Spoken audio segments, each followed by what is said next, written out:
sebenarnya saya mau cerita sama teman-teman semua latar belakang kenapa saya pada akhirnya berbisnis seperti ini. Banyak orang yang bertanya, oke ini sebenarnya mau jadi apa sih? Mau jadi ceramah atau mau jadi pebisnis atau yang lain-lain. Kemudian saya katakan bahwa ceramah atau musik pesantren adalah bagian dari pengabdian saya kepada masyarakat, kepada umat. Adapun bisnis itu kita lihat bahwa para nabi, para sahabat-sahabat nabi juga berbisnis. Dengan bisnis, insya Allah ketika Allah berikan keuntungan bisa membantu roda dakwah, begitulah kira-kira. Nah pada hari ini kenapa pada akhirnya saya bersama dengan sahabat-sahabat saya semuanya dan suami juga kita membuat satu produk. Ini sebenarnya ketika saya melakukan safari dakwah beberapa tahun belakangan ini kan saya terjun ke masyarakat ya teman-teman semua untuk melakukan safari dakwah dari Sabang sampai Merauke, dari perkotaan sampai pedesaan. Dan ketika saya berceramah ke lapangan tentu tidak hanya sekedar ceramah satu arah, tapi biasanya setelah itu akan banyak ngobrolnya, akan banyak curhatnya, banyak yang kita akhirnya ngobrol satu sama lain lah dengan para jemaah. Dan rata-rata yang dikeluhkan oleh para jemaah itu adalah gimana ya caranya ketika menjadi seorang istri, dan seorang ibu sekaligus ngurusin rumah, ngurusin anak, sesuatu hal yang tidak mudah. Sementara di satu sisi ya harus cantik di depan suami. Akhirnya ketika mendapatkan perkataan-perkataan begitu, dan juga mereka mengatakan kalau cantik kan butuh biaya tinggi ya. Kata orang kalau kita punya uang kita bisa cantik dengan mudah gitu. Sehingga saya berpikir apa ya solusinya untuk bisa ngebantu teman-teman yang ada di lapangan seperti ini.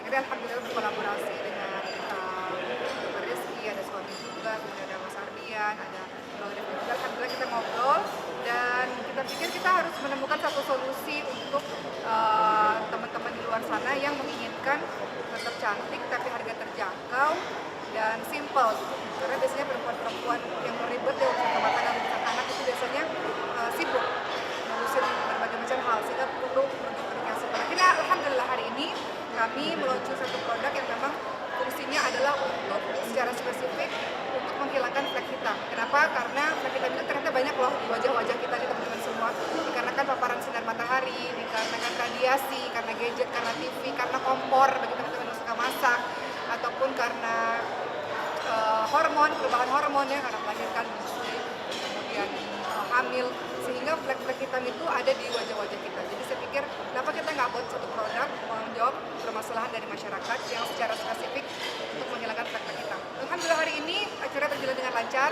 Tadi ada Kartika Putri juga, ada Edisa Delia juga, ada beberapa teman dan saya terharu lah bahwa teman-teman ini mensupport kegiatan yang kami lakukan.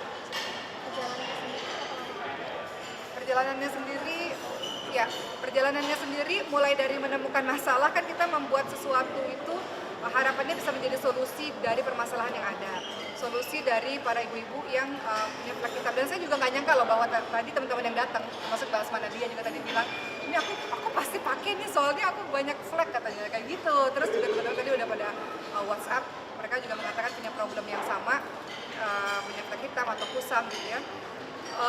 Untuk proses sendiri sebenarnya kurang lebih 1 tahun dari mulai menemukan masalahnya, kemudian kita mulai saling berdiskusi, kita mulai bersama dengan para dokter ya, kita juga mulai impor ke pabrik-pabrik gitu ya, formulasi produknya seperti apa, bahan-bahan yang kita pilih seperti apa, sampai akhirnya mulai dari kemasannya sampai cara penjualannya begitulah ya.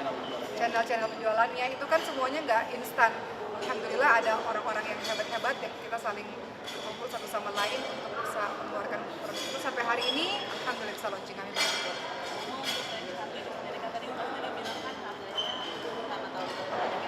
Iya. Oke Mas Ardian. Untuk range harganya kita ada paket ya. Jadi memang untuk saat ini SKU-nya ada 3. Secara total satu set itu harganya di 250.000. 250.000 saja. Jadi memang kita sepakat kita nggak mau terlalu tinggi banget. Kenapa? Karena kita pengen yang penting simple dan tepat sasaran dan terjangkau. Supaya semua orang bisa pakai. Jadi supaya semua orang yang saya temui di mesin-mesin itu bisa pakai. Sebenarnya gitu sih. Kandungannya apa aja? Mungkin dokter yang bisa ngejelasin. Jadi kelebihan dari Oza Skin ini adalah dia mengusung konsep triple kill flek. Jadi ada 3 proses, yaitu eksfoliasi, mengangkatkan sel kulit mati, kemudian anti dark spot pada night creamnya, jadi untuk menghilang fleknya itu sendiri, dan setelah itu double protection, yaitu memproteksi baik pada sinar UV maupun blue light seperti itu. Jadi memang cukup unik dan kayaknya ini konsep yang luar biasa. Jadi kita hanya ada facial wash untuk awalan ya, facial wash, kemudian kita ada krim siang dan krim malam. Tadi kata dokter facial wash itu untuk mengangkat kulit mati, kemudian untuk malamnya, Ya, malamnya untuk anti fleknya itu. ya Jadi untuk anti fleknya di krim malamnya. Dan juga pembicara dan kandungan bahan-bahannya dari Oza Skin ini dia gabungan antara zat aktif alami dan juga zat aktif yang modern. ya, yang alami itu beberapa diantaranya ada habatus sauda, Ada zaitun, zaitun, sama delima. Delima. Bahan-bahan modernnya beberapa diantaranya adalah apa dok? Bahan modernnya bahan modernnya ada alpha-rutin, kemudian ada niacinamide, ada succinic acid, ada hyaluronic acid. Jadi benar-benar suatu kolaborasi yang cukup luar biasa.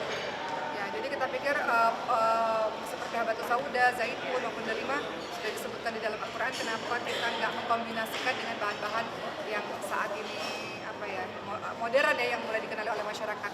Jangan lupa bahwa habatus sauda juga punya khasiat yang luar biasa, delima juga begitu, zaitun juga begitu. Jadi kita mengkombinasikan antara bahan-bahan alami dan bahan-bahan yang modern. Cuma mungkin selain kandungan tadi yang membedakan ini sama produk-produk lain, maksudnya produk sejenis apa sih? Coba jawab. Yang membedakan. Oke, jadi sebenarnya salah satu benefit atau hal lain yang dipunyai, biasanya ada yang herbal aja atau zat modern aja. Jadi kalau kita kombinasikan, jadi saling menutupi atau bahkan saling melengkapi saling melengkapi satu sama lain dengan zat aktif yang seperti itu. Dan dari segi harga kita cenderung juga lebih kompetitif gitu ya dari segi harga. Karena concern kita kan di awal, kita kan membuat ini berangkat dari masalah yang ada ya, kebutuhan masyarakat seperti apa, permasalahan-permasalahannya seperti apa. Jadi di awal tuh konsep kita gimana caranya bikin produk yang pertama bahwa tepat sasaran, langsung spesifik gitu. Makanya di Oza Skin ini kita buat yang kita katakan triple kill flek hitam, ya, triple kill double dark spot atau triple kill flek hitam. Yang pertama kita ngobrol dan kita harus buat sesuatu yang spesifik supaya tepat sasaran dan cepat terselesaikan permasalahannya. Kemudian yang kedua yang kita inginkan adalah gimana caranya supaya semua orang bisa pakai. Kemudian yang ketiga, gimana caranya supaya produk ini simple. Karena biasanya ibu-ibu itu udah ribet ngurusin anak, ngurusin rumah, ngurusin yang lain-lain. Jadi gimana caranya supaya simple tapi efektif. Kemudian yang keempat, gimana caranya agar bahan-bahan alami yang disebutkan di dalam Al-Quran, yang kita tahu habatus sauda, delima, zaitun dan yang lainnya juga bisa dimasukkan ke dalam produk ini. Jadi 4 hal itulah yang kemudian menjadi bahan dasar kita untuk ngobrol sampai keluarlah Oza Skin ini. Jadi kalau ditanya perbedaannya apa, dia simple, dia terjangkau, dia spesifik untuk menghilangkan berbagai macam flek hitam ataupun kulit yang kusam. Uma, mungkin jenis perawatan Uma selain pakai skincare ini apa aja sih Uma, dan masalah kulit Uma sendiri tergolong kulit yang seperti apa kalau Uma? Sebenarnya saya orang yang nggak suka ribet. Kalau teman-teman tahu, mungkin suami juga tahu, saya bukan orang yang yang menghabiskan berjam-jam waktu untuk wajah perawatan karena berbagai macam hal yang harus dilakukan gitu. Jadi menurut saya merawat wajah itu betul harus, tapi nggak perlu berlama-lama karena masih banyak hal yang harus kita kerjakan. Jadi sebenarnya saya minta juga sama teman-teman kita ngobrol, saya pengen sesuatu yang simple karena saya sendiri suka yang simple gitu. Nggak mau menghabiskan waktu banyak karena masih banyak hal yang harus dikerjakan. Jadi kalau untuk saya sendiri, alhamdulillah keluar Oza Skin yang simple untuk saya. Dan untuk perawatan saya sendiri, saya nggak banyak perawatan yang lain-lain. Yang penting wajahnya bersih. Wajahnya bersih itu dari facial wash. Ya. Dan saya suka facial wash Oza Skin. Kadang-kadang kita pakai maskara atau kita pakai sesuatu yang susah untuk dihilangkan. Oza Skin ini kan Scrubnya. iya, dia ada scrubnya dari habatus sauda. Dan kemudian kalau ada sesuatu yang kayak misalnya teman-teman pakai maskara yang perempuan yang kadang-kadang ada satu masa pakai maskara yang waterproof, itu bisa ngilangin loh dengan facial wash. Ya? Iya, dia bisa langsung hilang gitu. Nah itu simple menurut saya. Jadi facial washnya nggak perlu berkali-kali harus pakai cleansing itu macam-macam. Untuk perawatan wajah saya nggak macam-macam. Yang paling penting mukanya harus bersih sebelum tidur dan lembab itu harus.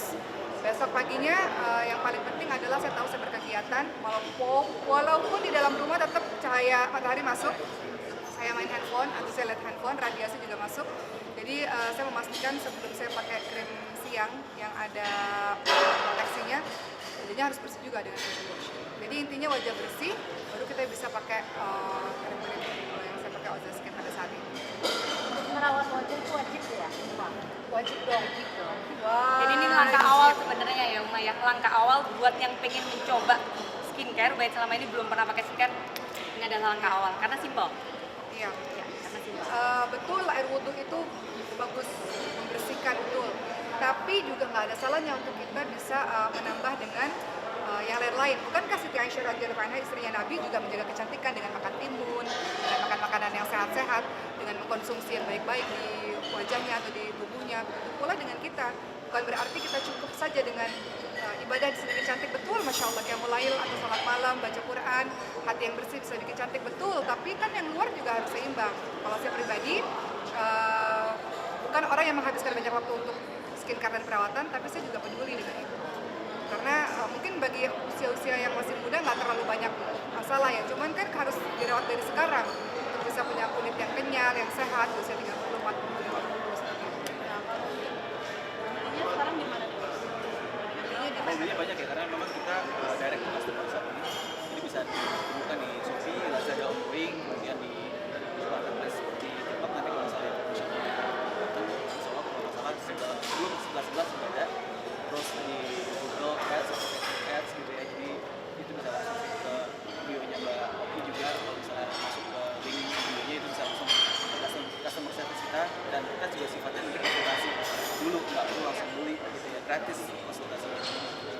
Yang jelas saya senang sama produk Oza Skin karena saya ikut terjun di dalamnya ya, dalam artian tentu saya bukan orang yang ahli, karena ada dokter, ada teman-teman yang ahli di bidangnya masing-masing, cuman saya ikut andil dalam proses diskusi tersebut, dalam artian mulai dari melihat masalahnya, kemudian mulai dari solusinya, mulai ke pabriknya, ngelihat atau berdiskusi bagaimana pemilihan bahan-bahannya.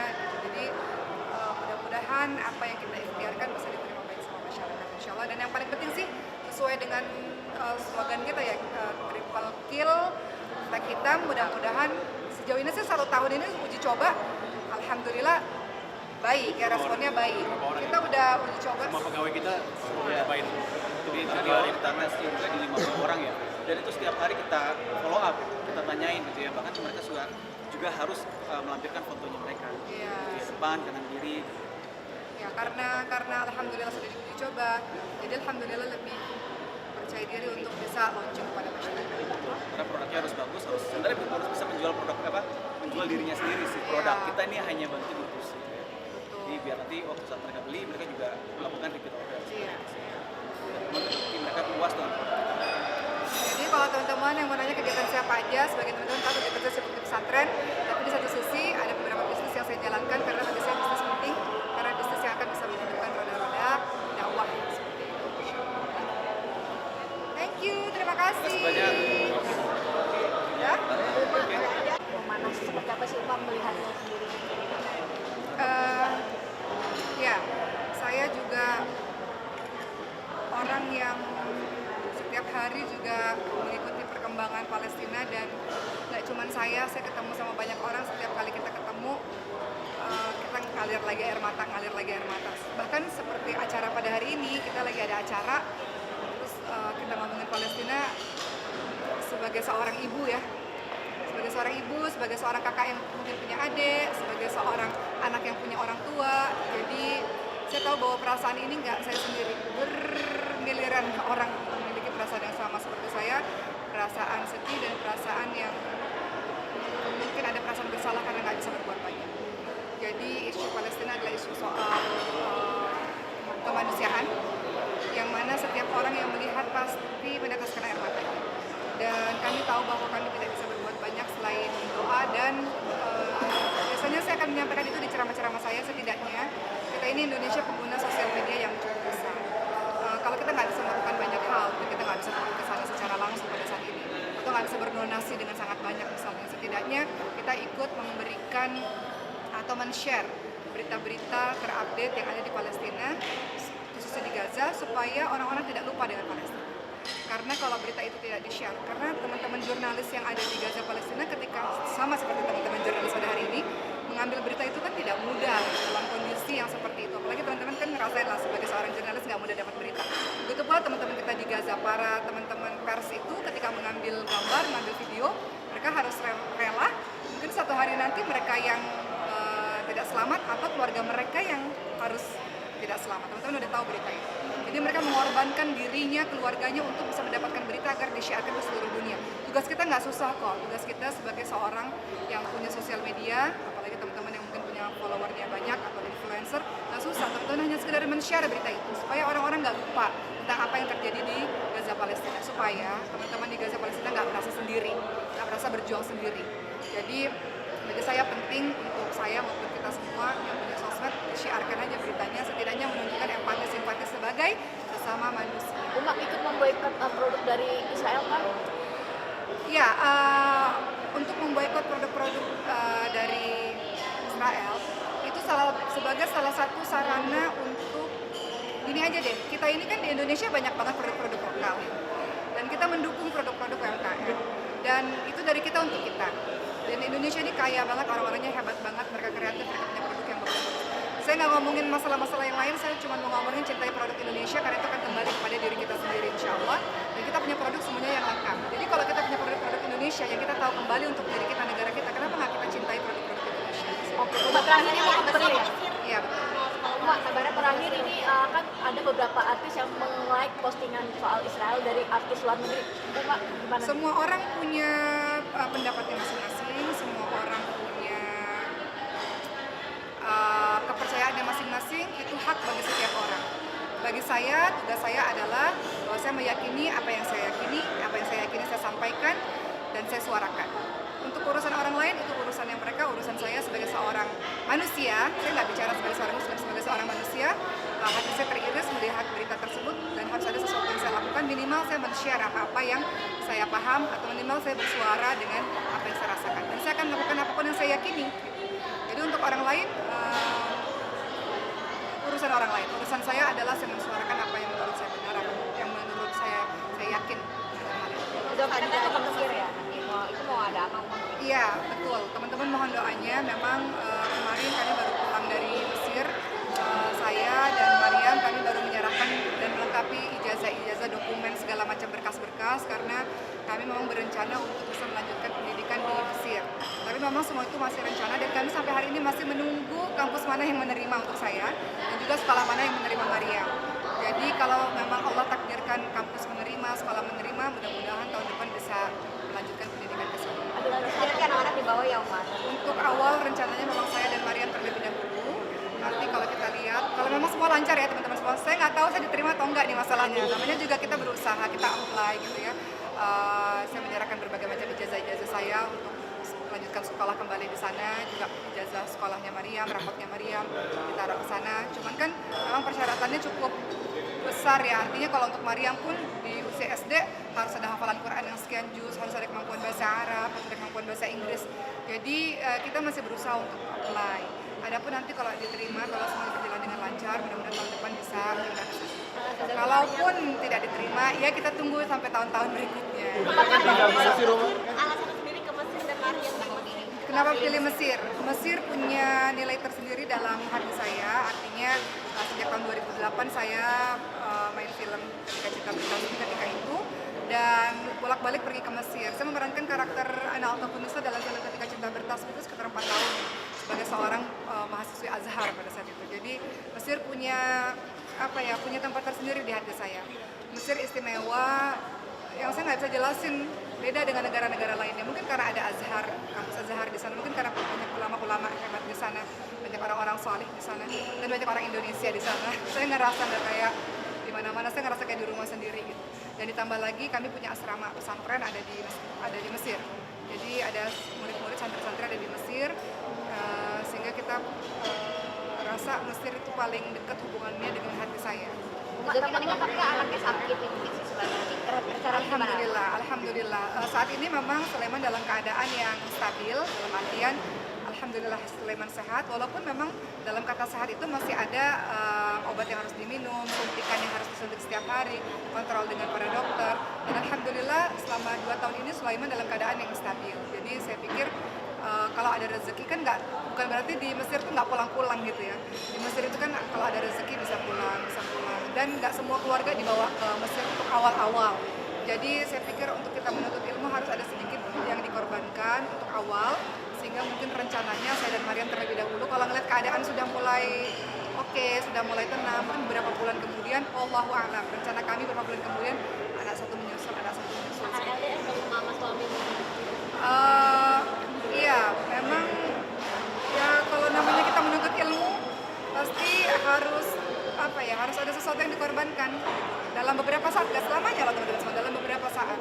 Dan Maria memang punya urgensi untuk segera berangkat ke Mesir di usia SD-nya. Jadi kita lihatlah itu rencana manusia. Kalau Allah katakan bisa ya bisa, kalau Allah katakan nanti ya mungkin nggak tahun depan, mungkin tahun depannya lagi, mungkin tahun depannya lagi. Tapi memang kami punya rencana untuk itu, untuk bisa mendapatkan pendidikan agama khususnya di negara yang menjadi sumber ilmu. Tapi seberapa excited sih pas kalian kita mau ke sana? Besok kita panen itu postingan dari Ricky sudah nggak ada foto kalian sendiri nih. Untuk Sulaiman itu alhamdulillah Sulaiman Allah berikan sindrom Brother Willy namanya. Usia berapa? Dari lahir ya, jadi yang namanya kelainan langka itu dari lahir, sehingga kalau teman-teman mungkin pernah ngikutin beritanya ya lumayan berjuang untuk Sulaiman, alhamdulillah. Tapi alhamdulillah saya bersyukur pada Allah Sulaiman dalam keadaan yang baik. Ibu Masya Allah. Hari ini saya baru ngobrol sama Mbak Edis, tadi Mbak Edis Adelia juga bilang, aku tuh ngikutin beritanya ibu dan beliau nangis tadi ya, kata beliau, yang saya tahu banget kata beliau, orang di ICU dengan ventilator itu pasti kecil kemungkinan untuk terus bertahan. Jadi untuk ibu Masya Allah tak terasa 3 bulan berlalu setelah haji kemarin, 3 bulan berlalu setelah beliau serangan jantung dan henti nafas, tak terasa 3 bulan lalu beliau di ICU di Mekah, pulang ke Indonesia, masuk lagi ICU di Indonesia. Tak terasa 3 bulan itu beliau terbaring, tidak bergerak, dan alhamdulillah hari ini beliau dalam keadaan baik, dalam keadaan sehat. Beliau sudah rajin jalan pagi, rajin berenang, dan saya menyaksikan keajaiban di mata saya karena saya lihat pertama kali ibu saya serangan jantung, saya lihat ibu saya di CPR, dadanya ditekan-tekan, saya lihat ibu saya dalam keadaan tidak bernafas, saya lihat ibu saya berbaring, nggak bisa duduk sama sekali. Saya lihat bagaimana ibu saya pada akhirnya berangsur-angsur berlatih untuk berjalan, sampai sekarang bisa berjalan, sampai sekarang bisa berkegiatan. Jadi saya yakin bahwa ini doa dari semua teman-teman pers ini yang mensiarkan kabar kepada banyak orang.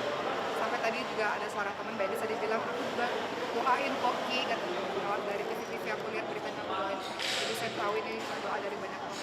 Jadi Sulaiman dan ibu dalam keadaan baik akibat doa dan kabar yang teman-teman siarkan. Ini teman-teman ibadah loh, ya. Teman-teman mengabarkan berita sehingga keluarga saya dapat banyak doa. Makasih.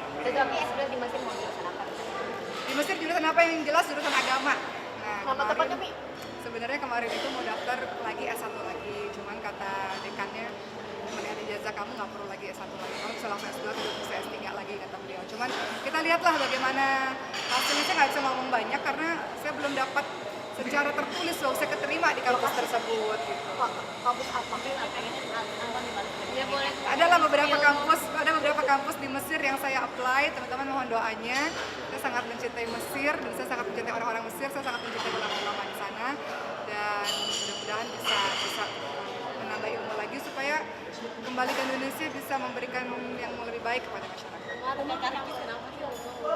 Ada lagi? Ada lagi?